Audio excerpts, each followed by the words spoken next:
Hello and welcome to Nonic Nonsense, a show where the only thing separating us from the animals is a Laduca boot. I am Cat Gold. Unfortunately, Michael Matadomini is not here with us today. He had a conflict, but today we have an extremely special guest. I knew this sloppy ass hoe from college, and now he's taking over the New York theater scene. Everyone say hello to Garrett Poladian. Oh my gosh, what an introduction. Thank you so much for having me, Kat.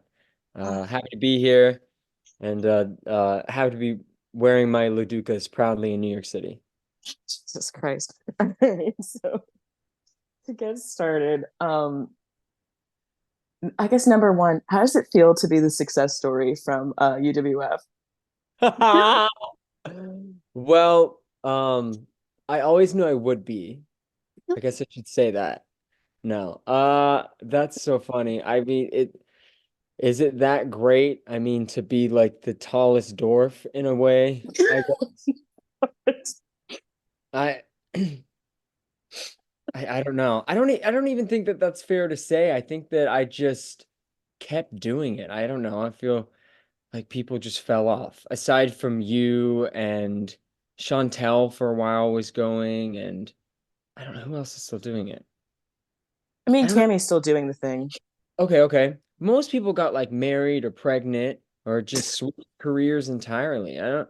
I don't know. But I was never really good at anything else, and I still don't feel like I am. So Same. how does it feel? I mean, I don't know. I don't know how much success it really is, but I'm doing the thing in New York City, the thing I came here to do, and the thing I tried to do in college for a little bit, and then, you know, made it my own. Well, we could go into that if we want to. I There's a mean, do lot. you let's go into it. That's it. How much trauma did you accrue from being at UW? I think I got out before I let a lot of it get to me. I mean, for anybody who doesn't know, Kat and I went to this really small Florida school. I don't know if we want to say it. Should we say No, the I name? mean we've said it. I've had Oh, Sarah on the great. pod, and I don't regret any decision that I made at being there and stuff. Like I got a great education, Mhm. and sometimes theater schools are just spicy. Yep, yep, exactly. Well, it's University of West Florida, and I'm sure Mhm. things have changed since we have been there. But I only stayed in the MC program until I was a sophomore, and then I wanted to dance outside the school, and they weren't going to let me. So I was like, okay, I'm out. So I switched to a minor, started studying something else, and sort of like made my own program up. I feel like I was involved, but they couldn't really tell me how much involvement I had to have. And so that was kind of what I was doing. But I mean, yeah, I don't think I didn't really stay around long enough for them to really traumatize me in any way. I kind of literally had them at arm's length and I was like, you can say it from this distance. And if I don't like it, I can turn around and walk away. Yeah, no, I think I will say having conversations with like faculty that's still there and Mhm. students that are still there, it seems like a very different situation than what we started with. That's good to hear. Yeah. No, no. I will say like I think my senior year was like the healthiest, Yeah, yeah. the healthiest when they had the faculty switchover. Hmm. Okay. Yeah.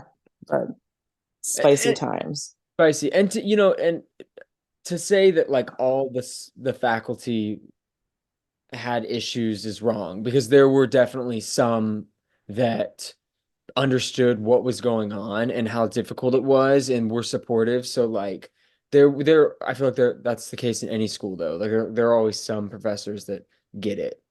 Yeah, I know. It it happened. We lived. We lived and we're still doing the thing and I'm fucking proud of you. I'm proud of you. I know you are and I'm happy to be on here doing this and we're just going for the thing, baby. And I'm still Yeah, waiting no. to move to the city. Out of all the Listen, I don't object to the city. I will come to the city eventually. I'm just, I'm a stubborn little girl and I've been I've been avoiding like putting like the. It's like how I've been avoiding getting an agent at this point, like or avoiding joining the union. And it's just I'm stubborn, and we make so little in theater that I'm just like refusing Yeah, to do anything. I get it. I get it. Well, you know that I think it's smart how you are doing it. I think that when you get an audition, you come up here, you try it out, and if it doesn't happen, then you go back and do your thing. And I think Yeah, that's it works for now. yeah. There will come a point in time though, I know where you're gonna be faced with an option that's gonna be too good to pass up, and you're gonna have to take it and like bite the bullet and move here because you're too good. Yeah, Oh, thanks. whatever, bitch. You know it. You better Okay. fucking know it. No, no, no. I know I will. But okay, so even though we kind of like touched on college, how the fuck did you get into the arts? Because I just remember you coming into school like being so good, so talented, so kind, so handsome. Like, how the fuck did you get into like the arts? Period. Uh, well, I started when I was 10. My mom enrolled me in like some community after school theater class. And then Mm-hmm. that kind of spiraled from there. I started doing like the school plays, and then it spanned out into like community children's theater. And this was all in California, like San Diego, California, which is huge for musical theater, surprisingly.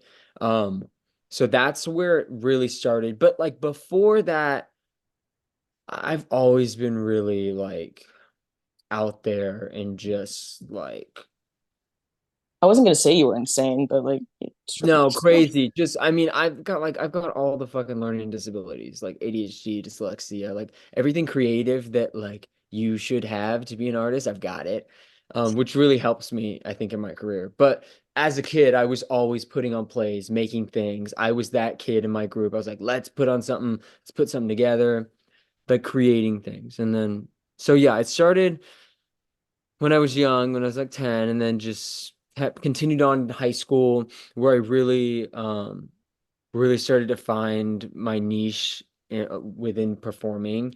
And I was doing the International Thespian Society, Mm-hmm. ITS in Florida was really big. So I was taking it more seriously.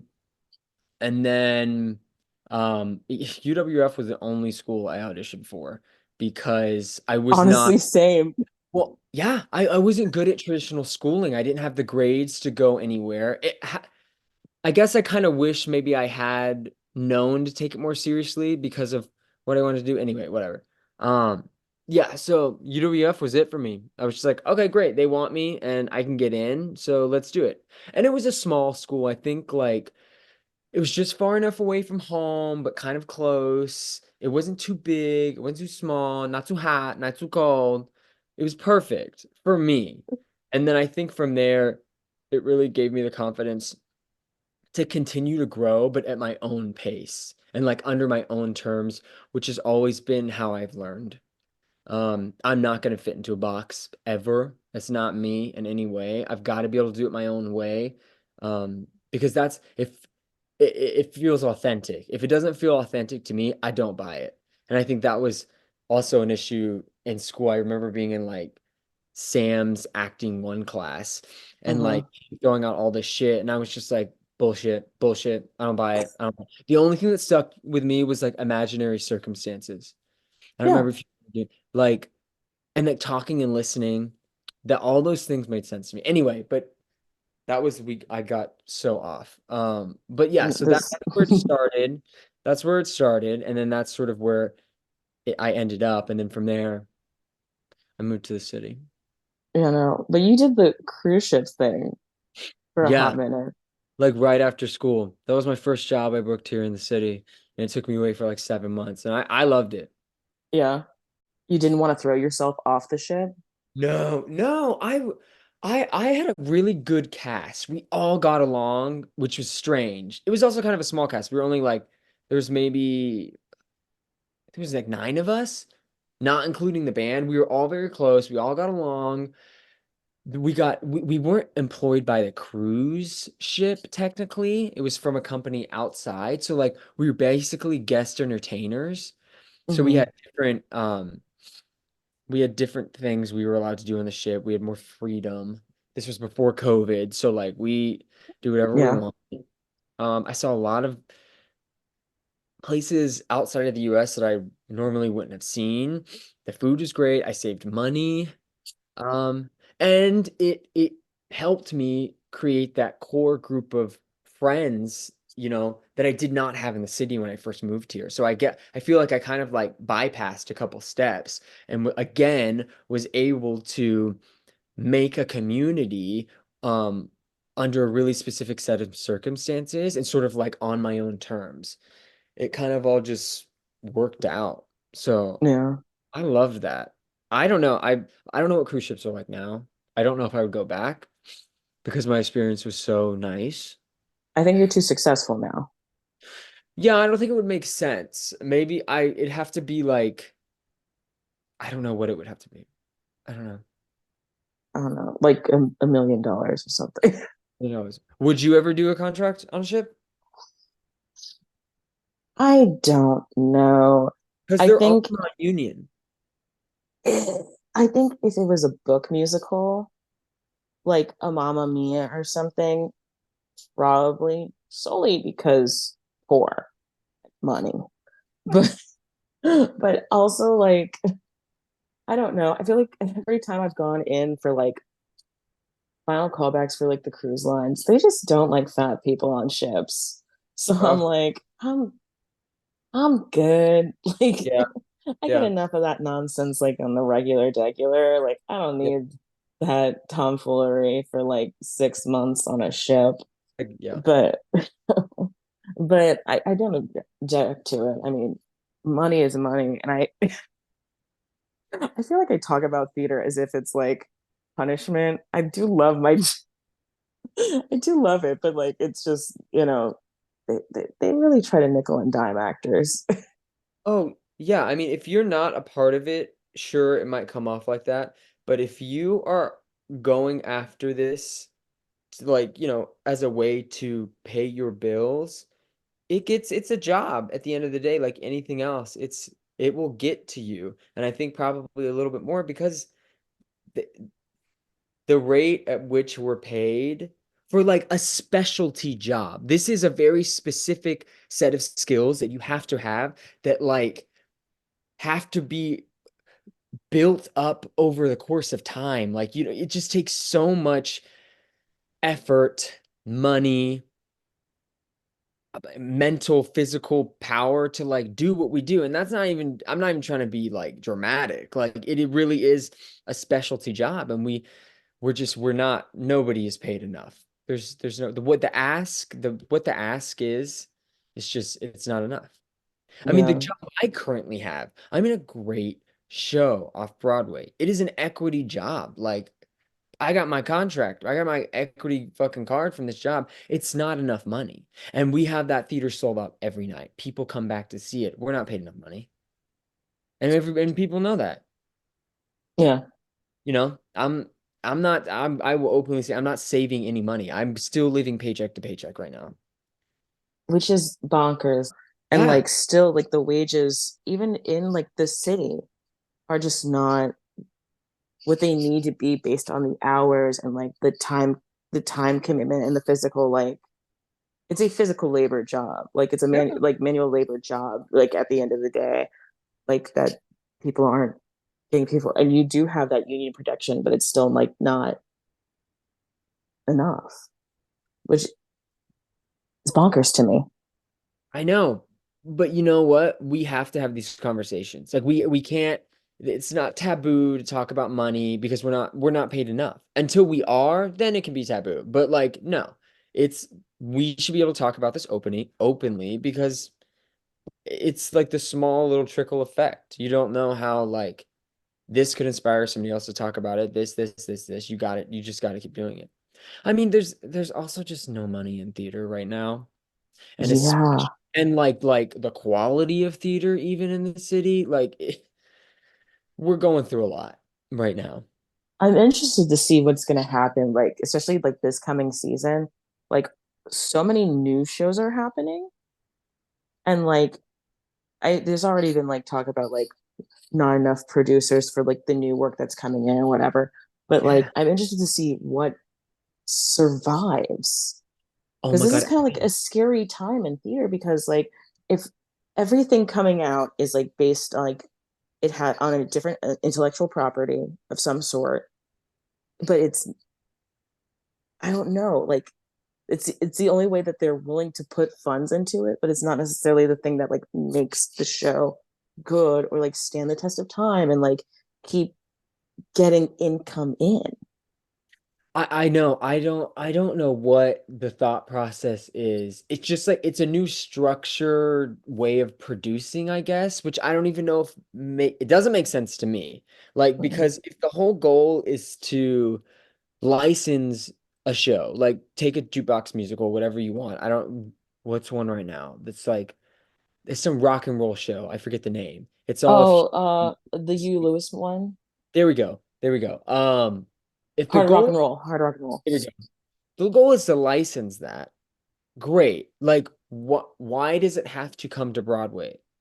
Like to have like the Broadway stamp so people are like, "Oh, I want to license that show for my theater regionally because it was on Broadway." I mean, if that is the goal, it just seems like a lot of money to invest in something. I don't know.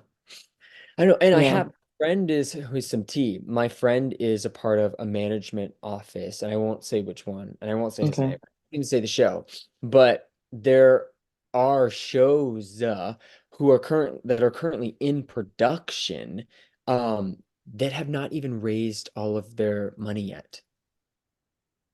But like they have a preview date, they have an opening date, but they're like, we don't even know if we'll get to the first preview. Like that's how out of whack it is.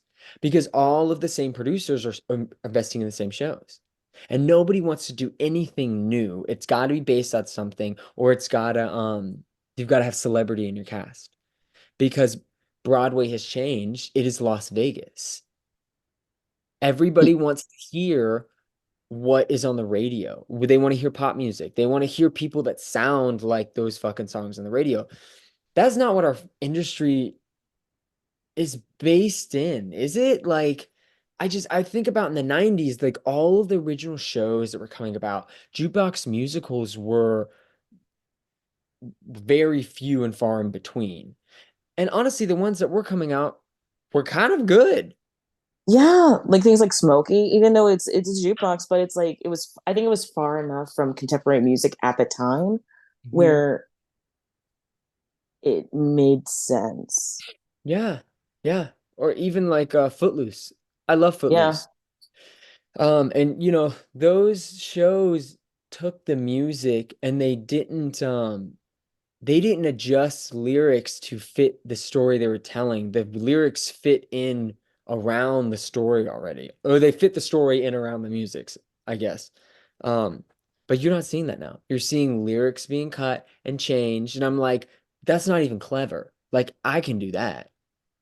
Yeah. Eh, it's a tough time. Hard Speaking of time. an actual good show that you're doing, Gollum owned a tropical smoothie. Thank you. Thank you. Talk about that. Talk about Gollum. What is happening with Gollum? Like, Yeah. Yeah. So we were in talks with a theater in the West Village, that we were gonna do a month-long run in the fall of 2024. But we got the budget and we just didn't want to take that step yet because it was like $500,000. mhm, So we are like, you know what, before we try to raise that money, we need to develop the show more. So now we're talking to a smaller theater in Midtown to do like a workshop developmental month run under like a smaller contract that costs like I, I don't know like a fourth of that or something.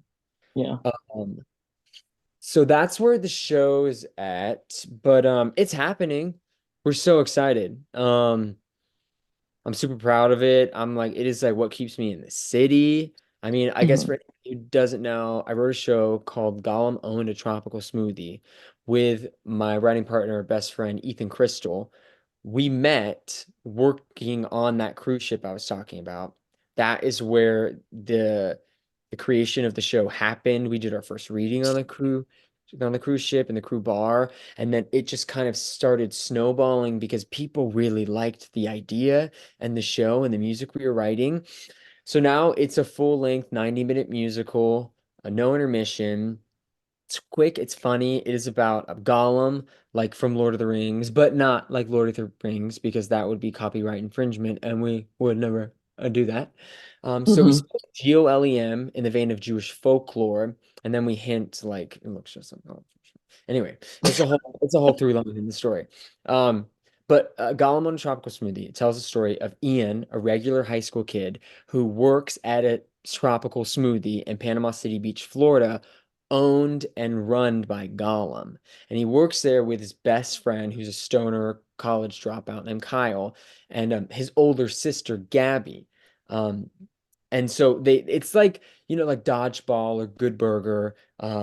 They have 1 week to come up with $60,000 because this mega, huge, bad smoothie corporation wants to buy out the shop and have a monopoly over all the smoothie companies in Panama City Beach.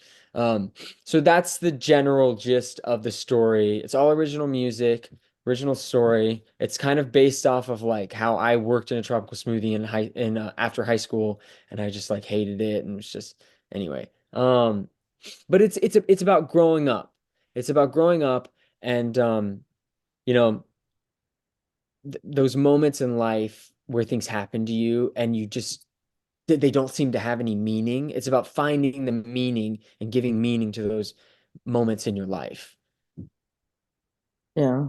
I That's I've heard, I have not gotten to see it in person. I've heard some of the music that you've recorded from the show, and it just also like the social media accounts for Gollum are very entertaining. unhinged. It feels like the same shit you used to do in college, but like on a grander scale. Yeah, I've always been this stupid. It's gotten worse. You've been encouraged now. They're like, Yeah. And been given a little bit of money. Like it's not been good. I mean, it's got to be great, but like, you know, no, you're just becoming a menace to society, to like the theater world now. yeah, But that's cool. I just love how that show you have like you've gone, you do a lot of shows with puppets. Can we Mhm. talk about Stranger Things? Oh my gosh, yeah. That was a fun gig. A non-union again. That was hard financially, but like it was really rewarding. That was my off-Broadway debut. It was a Hmm. great creative team, great cast. It was a fun show, and people love Stranger Things. Um, Yeah. the music was good. It had a puppet. That puppet. So they decided to double cast. A lot of the roles were double cast, and one of them was uh what's her name? What's the lead's name? The woman. Winona Ryder. Yeah. Joy.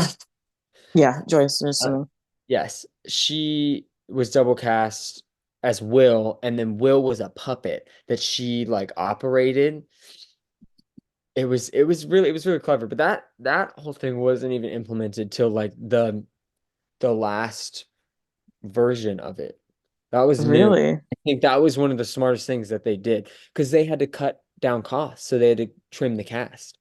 So Mm. everybody got doubled up. I played like three roles. The girl who played Nancy played like four. Joyce, or her name's Joyce. Joyce played three as well. Like everybody was just doubling up, which was fun. It made it like SNL, which is awesome for anybody who wants to do comedy. So that was good. But again, it was a big ask for not a, enough pay. I mean, we ran. I was only with the show 4 months, but I think they ran like six. I mean, it was 8 shows a week Ooh. on a non-union pay scale in New York City. Yeah. Because I feel like the pay scale you were asked to exist at, um, would be more feasible if like they were housing you and you were like on a regional contract, and not in this city. Yeah. They But did what they could. I get it. There's no money. I totally get it. You know, but yeah. but I'm also doing the thing right now. I'm also creating a show and trying to get to that same point. And it is very important to me that people be paid what they're worth. Like we've Hmm. had these discussions in our production meetings with our management team and like producers, and I'm like, we're not doing this non-union, first of all. We're doing an equity contract because of like the pay scale and just like the coverage that it somewhat provides. But even then, like it's not enough. So we need to raise more money so we can Hmm. pay people a livable wage. Like it's ridiculous. You know, on a more light-hearted note, fuck, Mary kill for your three characters in Stranger Things. Yeah. Oh,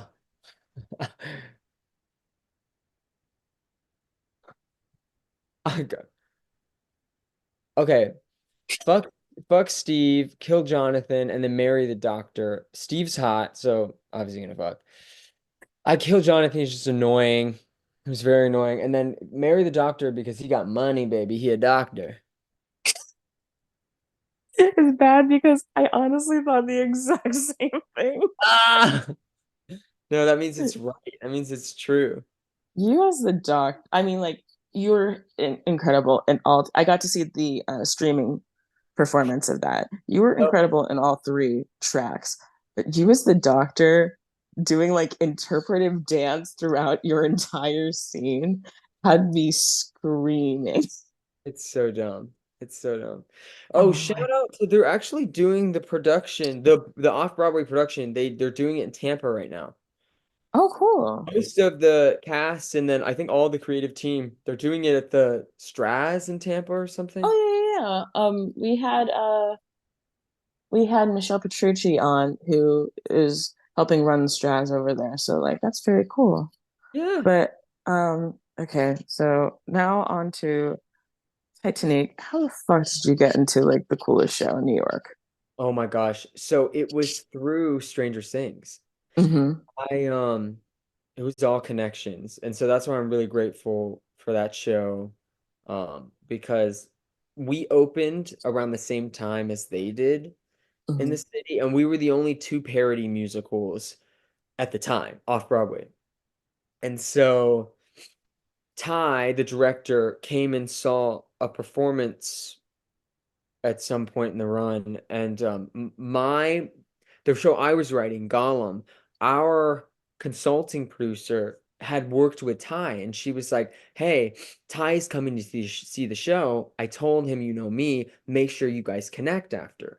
And so um, I actually don't think I was able. I think he left after, so I wasn't able to talk to him. But I reached out via social media, and I was like, "Hey, Ty, no Siobhan, thanks so much for coming. I would love to get dinner and just like pick your brain. I want to talk to you because I'm writing a show too." And he was so open to it. He's like, "Yeah, let's get dinner." So we met up and we talked, and I picked. He was really open to me about his process and how the show got to where it was, and we just kind of had like we became friends, and Mm-hmm. so.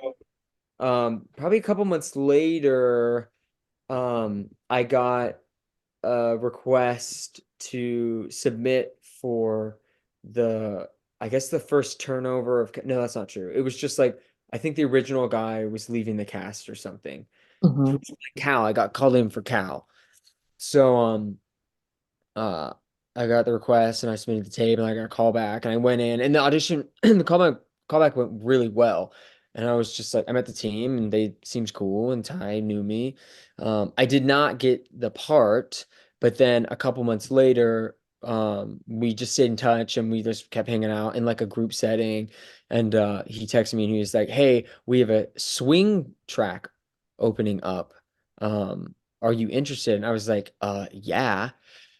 And I'd never been to swing before. And he was like, "It's a lot of work, just heads up." And I was like, "I can do anything."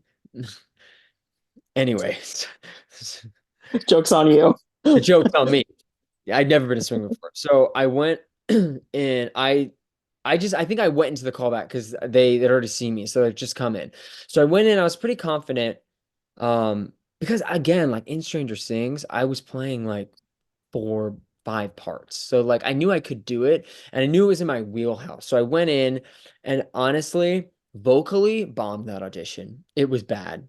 I just like I learned one of the songs in the wrong key. So like the pianist started playing and I was like, this is in the wrong key. And I just like transposed it in my head somehow because I am not that singer girl. I am not her. But I've kind of faked it and it was okay. But then at the end, the last note, I was like, ah! And I was like, you know what? I learned this whole song in a different key. And they were like, that's fair because we do have multiple keys depending on who's singing it. So I was like, great. They were like, it's okay, let's do the sides. And so no, they were like, let's sing the next song, which was the cow song. And so I started singing it and then just like botched the last note. And I literally went to go get my stuff because I was like, this is over. I bombed this. And they were like, let's do the sides, which kind of I think helped me because at that point I was like, I didn't get this. So Yeah, like so any like apprehension that there was, fear went out the window because I wasn't gonna get cast. So I was like, I proceeded then to fucking kill the scenes because I did anything and everything I wanted to. And yeah. it was fun. I think I like was rolling around on the floor at one point. I like what did I do? I don't know. Yeah, it was just it was just it was so chill. And then we had the dance call, and then they called me back for the dance in the afternoon. I was like, "What?" I almost didn't even show up because I was like, "I'm not getting this part. I messed that up." Yeah. And then I was a dancer, in college, and like I can dance, so the dance was fine. And it's not like it was hard. But I think it just goes to show you that like you never know. You never know what they're looking for. They're not looking for perfection, or some people might be, but they weren't looking for perfection. And like I had a good reputation in town. Like they asked around and like my last director at Stranger Things vouched for me and you never know. Yeah. I love it. It makes me so happy that like you're so successful, you know. It Oh, just it warms my cold, bitter heart. well, but see, and likewise, that's why I'm like, you're killing it on the regional scene. So I'm like, it makes sense for you to either go equity or to move to the city and get an agent. I mean, but you're kind of doing it on your own. So I get the not needing an agent at this point. Do you I think mean, there like what change would have to happen for you to um, I'm trying to think. I think the change is I can't manage it on my own. You know, I can't manage my own because I say these things, I'm gonna sound like an asshole. Most of the rooms I want to get into, I can via video or what have you. Mhm. I'm at least for right now, you know. I'm also like I'm so tied to. I'm probably gonna have to cut part of this out, but Make sure you don't cut out this word though. Faggot. I'll leave it in. I'll leave it in just for you. but Great. but so Titanic, um, when is casting not going to be cowards and put you on Celine? Ha! I had a nightmare that happened actually a couple months ago. Really? I would crumble. Actually, it'd probably be pretty funny. I think you'd be iconic. But Yeah, but go for it. out of all the tracks that you cover, like what's the most fun? The mother. Oof, by far. Fun It's fact, my friend in this cast, I think, saw you the first night you went on for the mother oh my God. Incredible. and was Yeah. like, wait, I was like, I was mentioning that you were going to be coming on, and they were like, wait, can I see a photo of this kid? And like, I showed a photo of you, and they were like, I saw him as the mother. He was amazing. Yeah, it's just so me. It's like that really fucked up part of my psyche I get to tap into and just I mean, it's really like my adolescent self. Like Mhm. middle school, just like should be on meds.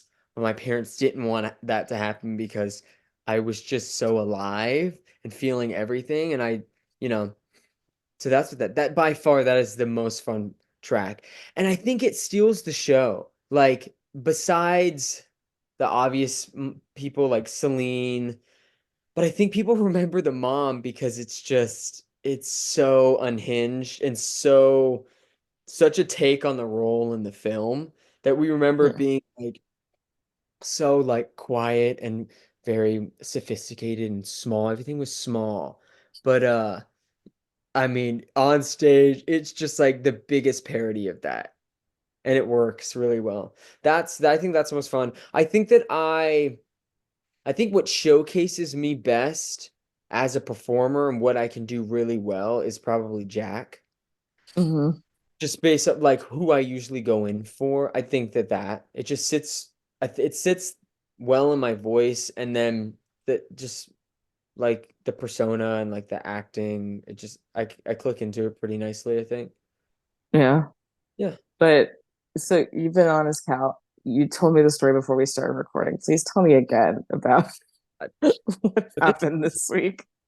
this happened last night, mind you. So I had been on for Cal for the whole week of shows, and this was our second show yesterday at 7 o'clock, and everything was going well.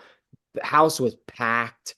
We actually had like a casting director in the audience. I didn't tell you that, as well as like some Oh, people's friends. Oh yeah, so it was like we were like, let's go, like let's come on, let's make this one great, y'all. And then also the Celine was a cover. The guy playing the iceberg was a cover. And so when that shit happens, it's just like, oh, this is electric. Like we're all in, like, let's go. yeah. So there's this moment, it's the second song in the show called Taking Chances. I think is the best song in the show, like as far as musical theater goes. There's a moment in the song that is like gonna be is a part of like some of the best musical theater moments in history, I think. It's just when you see it, you'll know what I'm talking about. Anyway, so this is the beginning of the song, and I'm on the stairs because this we basically have the anything goes sets. It's like a big joke in the show. So I'm on the stairs waiting for my moment to walk down because it's the moment where Jack and Rose first meet, and they're like, "Who are you?" And they fall in love. It's very dramatic, and she sings, then he sings, then I sing. I walk down the stairs, and then we all sing this little like trio harmonizing bit. It's really pretty. And so she sings, he sings, I go to sing, and I'm like, don't wanna be alone tonight. And as I'm singing night, my fucking shoes, the gripping on them was so worn out. I like slip out under me, fall on my ass, roll down the fucking stairs, and I'm just like, live theater, bitch. And then I get back up, the audience is laughing, but like, I fucking twisted my ankle, okay? Like, it's swollen right now. And the rest of the show, I had an ice pack on it. I'm like limping on the stage. It was ridiculous. Do you have a show today? No, thank God we're off. But I have to do I, it tomorrow. I'll be fine. Like, I can walk around. I'm gonna get you the video. Maybe.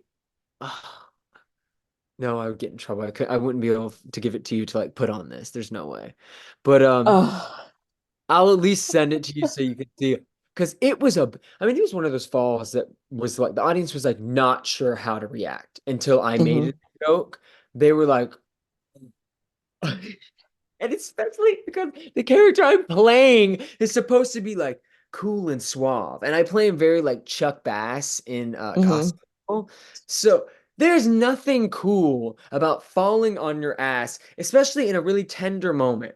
Like, oh, I'm glad we've ate shit on stairs in I big know. houses. I was really grateful for the management team though, because I'm the cover. I'm the backup. So like I kind of was like, I have to do the show, but they were like, you don't have to do the show. You don't have to do the show. Luke, who was a vacation swing, came on for this week of shows in case something like this happened, but he's never covered Cal, but like he knows it. So like they were all like, he can do it if you don't want to do it or can't do it. And I was like, I was like going back and forth, but I was like, "Ugh, I can do it. It's fine." In hindsight, I probably shouldn't have done it, but like, I was like, now I have something to prove, which is so dumb. Anyway, Stubborn, but I know you gotta head out in a minute, but I guess my last question is I would love to hear one audition horror story and one of your funniest moments on stage. It doesn't have to be from this show, just in okay, general. One horror story, one funniest moment. okay, this is good. This is good. So I went in for like a regional production of a chorus line. Um, this is a couple of years ago, and I've never done a chorus line, but I was like, I could do it now. Like, I'm probably edging towards not ever wanting to do a dance show again, just because like it's like really hard on your body. But I was like, this is one I would like, I could try. We're also And, creeping dangerously close would you to say? like our middle age. I know. So I was like, this is only gonna get harder from here. So I was like, let me try. So I went in, I was pretty excited. There's like a lot of people in those calls. And I walk in and the first thing choreographer says, and I'm in the front too. And there's probably like 35, 40 people in here. And she goes, okay, so like, does everybody know this here? Raise your hand if you don't know this already. Nobody raises their hand. And it's just me being like, am I the only one who doesn't? And she was like, great, a 5, 6, 7, 8. Ba-na-na-na-na-na-ba-ba. And I'm telling you, when all I did was like look to my left, look to my right. I'm just copying as quick as I can, which is so stupid. And I had an idea of what the choreography was like, but I didn't really know it. Like, anyway, so she was like, great, we're gonna break up into groups now. This side's with this, and I'm just like, somehow I was able to pull it out of my ass because I think I was going in one of the last groups. So like I was able to like watch it enough to be able to like, okay, it's that. Somehow I was like, wow. So then I get up to do it and like I was like, well, I'm not booking this by any means, but like I can at least like get through the audition and like anyway. So I did it and like the guy stopped our group and he like was like he's like, okay, can you just do this, and I was like, oh yeah, totally, yeah, because I don't know it, so like of course I'm gonna have notes. That was hard.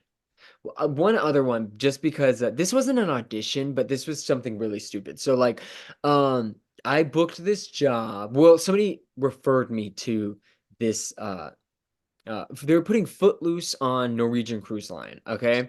And so they needed to make vocal tracks, like demo tracks for Mhm. people who were gonna like learn the show or I don't know, whatever they were gonna send those out for. And so somebody had worked with me in the cruise ship and they recommended me. They were like, you'll like his sound, he's a cool guy, blah blah blah. And so I was talking to the guy back and forth. He's like, great, I'm looking for somebody who can sing from here to here and like who's good at harmonies. And I was like, I mean, yeah, like I can do a harmony. I'm fine at it. Like it'll take me a second, but like yeah, I can do them.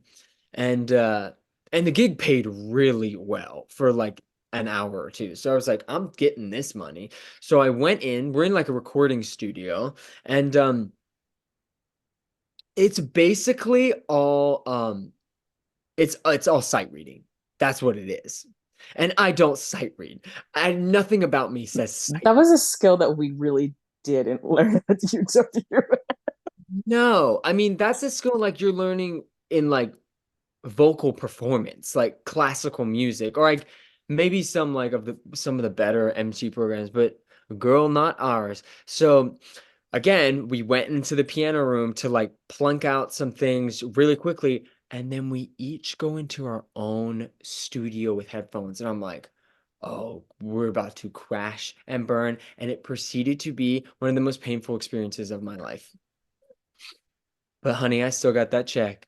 They signed that check because I showed up. But the guy wrote it and he went, and he just looked at me like, you motherfucker, you lied. And I was in there, I didn't lie. I didn't know it was gonna be this quick. Okay, I thought we were gonna be able to sit down, learn it. Yeah. Anyway, Oops. okay, and then what was the other question? Funniest moment on stage.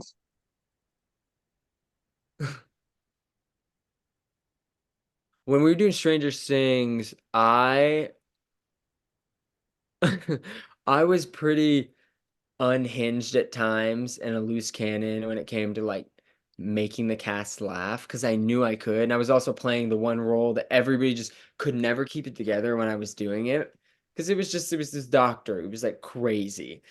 And so, I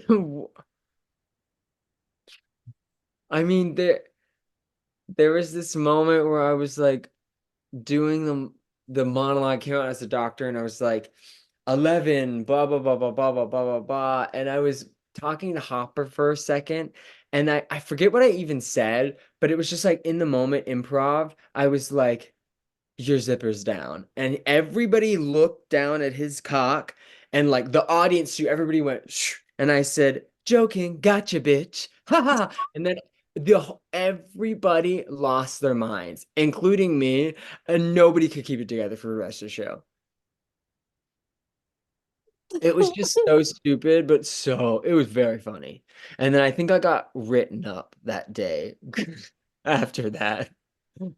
I was always getting written up. Like, and even in Titanic, like they literally just had a talk with me. They're like, hey, so when you go on for these two roles, you can't do this, this, and this, this, this. And I'm like, okay. And they're like, you can't do it. Okay. And I was like, okay, I got you. They're like, okay, because we will start have to start writing you up if you. I was like, I got you, I got you. And they're like, okay. But it's just like I'm not. I, I'm What are just you doing? What are you doing on I'm being stage? funny. I'm playing in the moment. But with these like bigger shows, like they're trying to make them a machine so that they can run Yeah. forever. So they can't have a lot of like, even though the show calls for improv and the style is very improv-esque, like it's all scripted and it has to be. And I get that. So, you know, it's just I really love a moment and like taking advantage of that and living in it and like this show is only going to happen one time ever. And then tomorrow it'll be a different show. You know what I mean? That's so cool to me. And so I just like taking advantage of like the moments and the things that pop up that really work with that work with the show.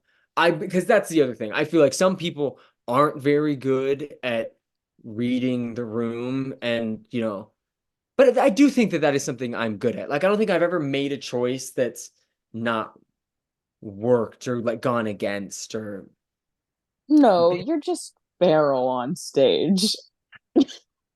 it's honest. It's just honest. It's me. I don't know. Yeah. All right. I know you gotta get going, but I love you, you crazy person. And thank you so I much love for coming you. on to this podcast. Anytime. Oh my gosh. I feel like I talked so much. So thank That's you the for point. No one wants to hear me fucking blabber. thanks for giving me the space to do it. And I love you and I want to see you soon. I'm telling you, you got anytime you need a place to stay. I know, I know. But Okay. yeah, no. I'm out in the desert for Okay. many moons. Okay. But I'll be back. I'll be back. I'll be back. Because well, can I put this in here? Why not? I'm gonna be at Theater by the Sea the whole summer. So Oh, where's that? That's up in Maine? it's in Rhode Island, Oh, cool. Okay. 3 hours away. Well, come stay with me. I'll probably still be in Titanic, Yeah, but who knows? take a vacation, Yeah, right? whatever. Come visit. Come Okay. visit. We'll hang out. But I love you. Thank you for coming on the pod. I'll talk to you later. Anyway, okay. But this was Not Nonsense. We drop episodes every Monday. So thank you for listening. This is Cat Gold and Garrett Poladian. Stay happy, stay healthy. No.